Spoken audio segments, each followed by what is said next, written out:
ओंकारं बिन्दुसंयुक्तं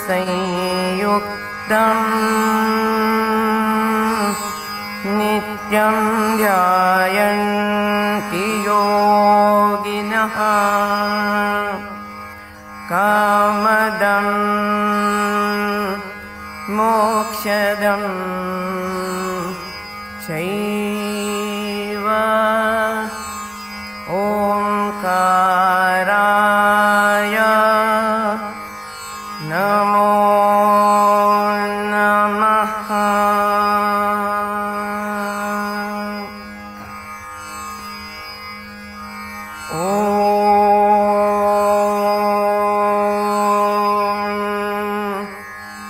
वाङ्मे मनसि प्रतिष्ठिता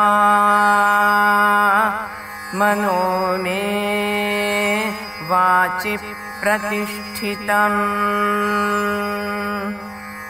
आविराविर्मयेधि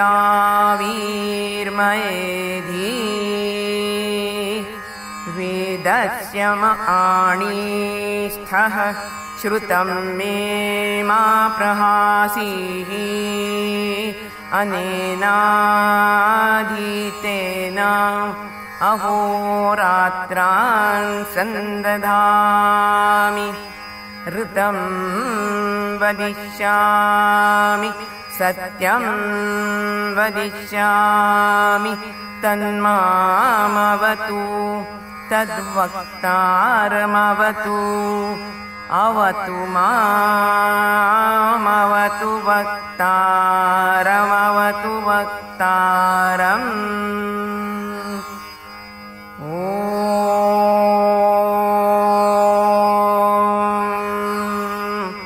शांति शांति शांतिः।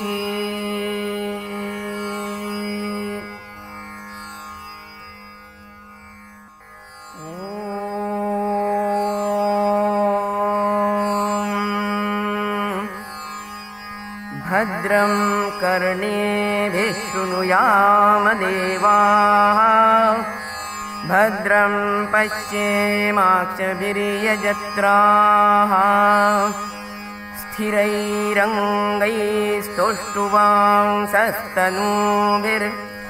स्थिरैरङ्गैस्तुष्टुवांसस्तनूभिर्व्यशेम देवहितं यदायुः। ॐ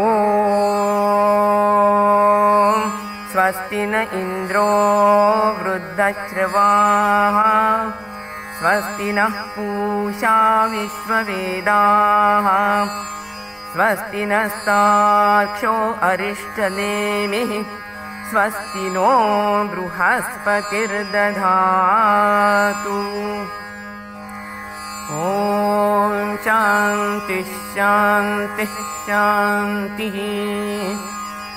ॐ नमस्ते गणपतये त्वमेव प्रत्यक्षं तत्त्वमसि त्वमेव केवलं कर्तासि त्वमेव केवलं धर्तासि त्वमेव केवलं हर्तासि त्वमेव सर्वं खल्विदं ब्रह्मासि त्वं साक्षादात्मासि नित्यम्। ऋतं वच्मि सत्यं वच्मि अवत्वं मामवक्तारम्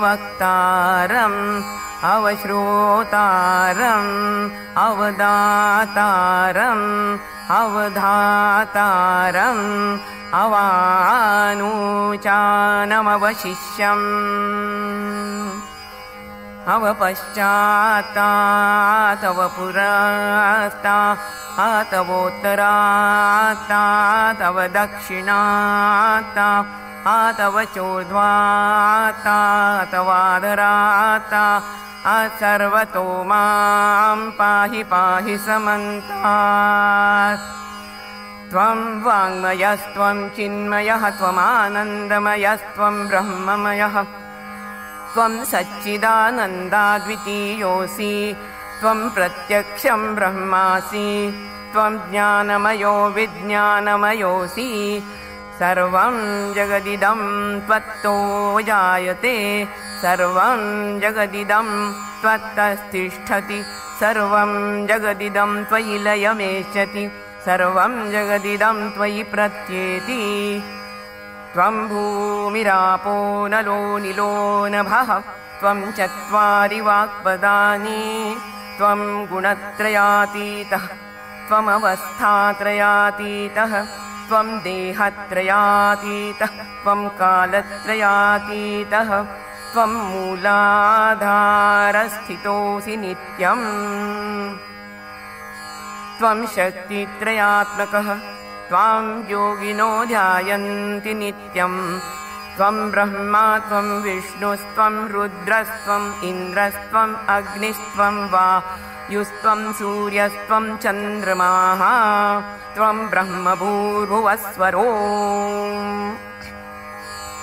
गणादिं पूर्वमुच्चार्य वर्णादिं तदनन्तरम् अनुस्वारः परतरः अर्धेन्दुलसितं तारेण रुद्धम् एतत्तव मनुस्वरूपं गकारः पूर्वरूपम् अकारो मध्यमरूपम् अनुस्वारश्चान्त्यरूपम् बिन्दुरुत्तररूपम् नादसन्धानं संहितासन्धिः सैषा गणेश विद्यागणकऋषिः निच्छ्रुद्गायत्री छन्दः गणपतिर्देवता ॐ ग्लौं गङ्गणपतये नमो नमः ॐ ग्लौं गङ्गणपतये नमो नमः ॐ ग्लौं गङ्गणपतये नमो नमः एकदन्ताय विद्महे वक्रतुण्डाय धीमहि तन्नो दन्ती प्रचोदयात्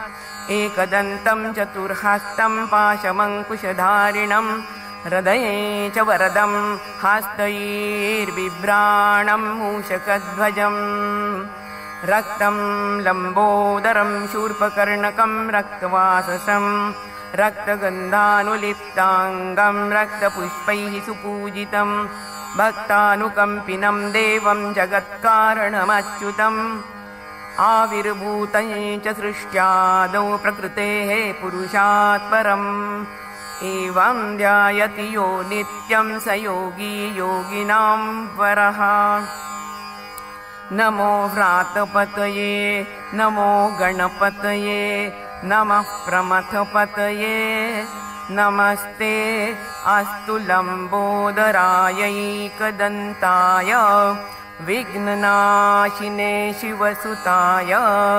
श्रीवरदमूर्तये नमो नमः श्रीवरदमूर्तये नमो नमः श्रीवरदमूर्तये नमो नमः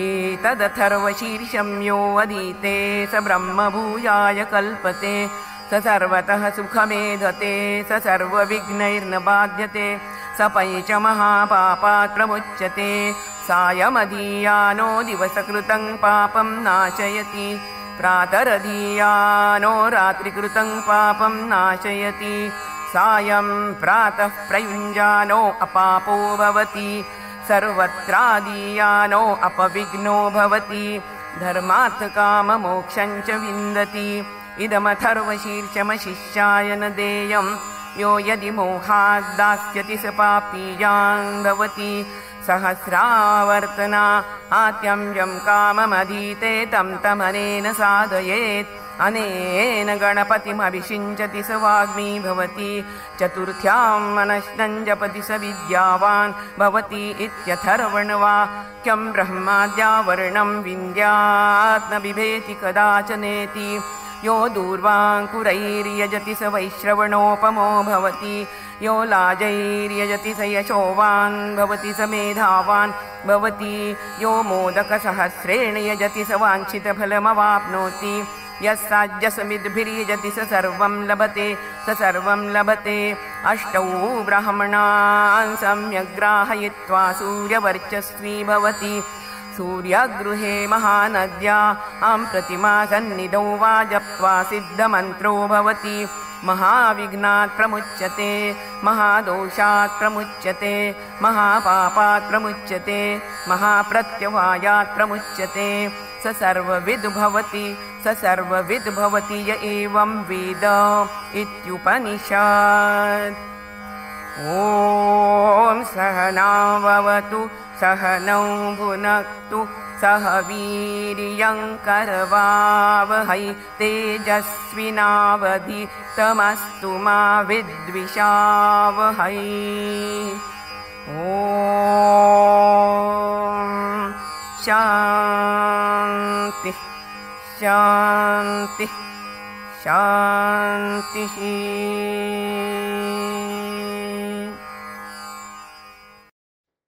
अभी आप सुन रहे थे विदुषी सुमति मोसाटकर जी का संस्कृत में श्लोक। यह कार्यक्रम 28/4/1989 NCERT में किया गया।